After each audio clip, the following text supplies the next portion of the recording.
Hi, I'm Todd Hicks. And I'm Joe Rimmelspach. On behalf of the Department of Plant Pathology and the Turfgrass Pathology team, welcome to this week's Turf Tips.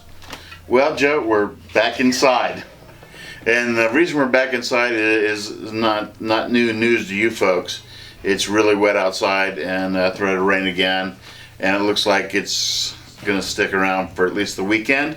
Hopefully, it looks like next week we're going to start to dry off a bit. I'm hoping that's good news.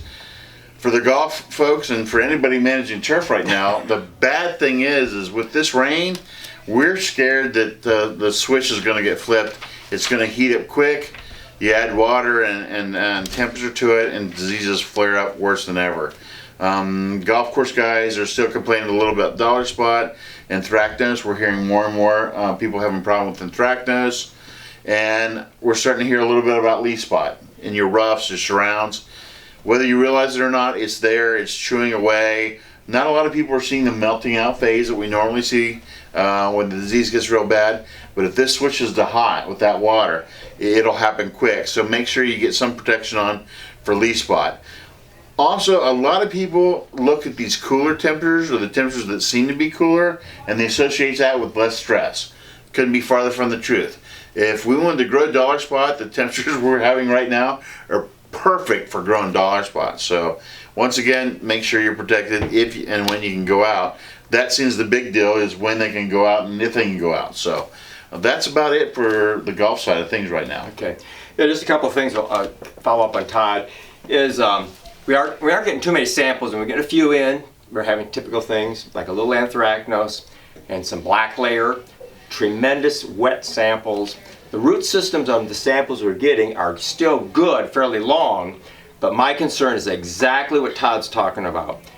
I don't know if any of you were around in 1995, but we had very wet conditions, and then the temperature soared and the turf collapsed. So right now, as long as it's wet, if we stay somewhat moderate and somewhat cool, we can maybe get by, but be very careful and really manage your turf, anything you do to improve drainage, and I know that may not be possible. The other thing we're getting a few questions on is nematodes. A few people have tested for nematodes at different labs, and the reports have been coming back pretty positive, low numbers, so I think people are doing a good job monitoring that and watching out for it.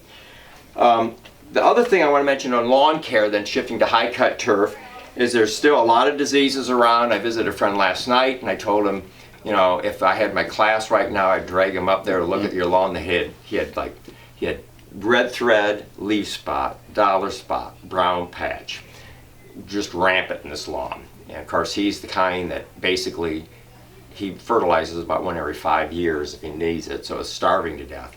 Also, here at the Research Center, I think we mentioned this before, but I'll mention again, is we have rust on certain cultivars of perennial ryegrass. So that's kind of coming early, and so just when you look at things and diagnose and really look carefully at those lesions, just don't walk casually across it and make a guess. Really look at the leaves carefully. Also, while I'm thinking of it, please send samples in. You can send them in to the Coffee Road address, room 201 on Coffee Road in Columbus, and we'll take care of those samples for you. Other things on home lawns, we're seeing questions with a lot of algae, moss, and Gnostic algae. It looks like green gelatinous slime on lawns. With wet conditions, it's just exploding. Slime mold could be quite popular. If you see that on lawns, we can look online and get pictures of that. The other thing I want to mention on high cut turf is last year we had a lot of gray leaf spot on perennial ryegrass. And we're getting questions. People think this is showing up now. The key is when you're diagnosing gray leaf spot on perennial rye, it does not produce any fungal growth. If you're seeing mycelium, fungal growth on the plants, it is not gray leaf spot. It could be dollar spot, it could be brown patch, other things. It is not gray leaf spot. So, and if you have any questions on these, please call us, send a sample, and we'll be happy to work with you on accurate diagnosis. Absolutely. So that's about all I have, Todd. I think the best tip's going to be as soon as this starts to dry out, your machine to start, whatever you have to open up greens, tees, is going to be your best friend. Whether you poke little holes or medium holes, poking those holes, getting them to dry out and getting air down there is going to be real important to everybody. last final bit, we're a week away from our disease day. Next Thursday, the 27th, is the day we've got this planned for. It's free. It's located here at 2710 North Star Road at the Research Center. We're going to kick things off at 8 a.m. with some donuts and something to drink.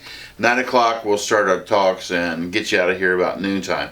So remember, if you plan on coming, if you can, drop me a line, Hicks, Hicks, should be down here below me, .19@osu.edu, and let me know so that we have some idea how many people are going to show up. So hope things start to dry out for us, and we hope to see you next week. That's all we got this week.